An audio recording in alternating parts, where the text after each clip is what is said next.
Нийтийн аж ахуйн ажилтны өдрийг тохиолдуулан дорнод нийтийн аж ахуй, орон нутгийн өмчөд аж ахуйн тооцоод үйлдвэрийн газар олон талт дараах үйл ажиллагааг зохион байгуулж байна.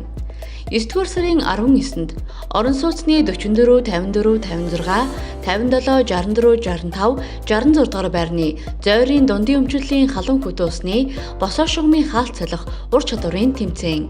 9-р сарын 22-нд байгууллагын төв талбайд нээлттэй хаалганы өдөрлөг зохион байгуулна. Өдөрлөгөөр бүтээлч ажилчид үзэсгэлэн хүний нөөц бүрдүүлэх зорилгоор ажлын байрны бүртгэл авна. 9-р сарын 23-24-нд хамтын ажиллагааг сайжруулах зорилгоор харилцагч байгууллагын дунд спортын олон төрөлд тэмцээн. Нийтийн аж ахуйн ажил мэргэжлийг танилцуулах зорилгоор ерөнхий боловсролын сургуулийн төгсөх ангийн сурагчдтай уулзалт зохион байгуулах. Гавьяаныхаа амралтанд гарч байгаа ахмад ажилтан нарт хүндэтгэл үзүүлэх зэрэг олон талт үйл ажиллагааг зохион байгуулах тул иргэд хэрэглэгч та бүхнийг өргөнөөр оролцохыг урьж байна. Дорнод нийтийн аж ахуй, орон нутгийн өмчөд аж ахуйн тооцоод үйлдвэрийн газар.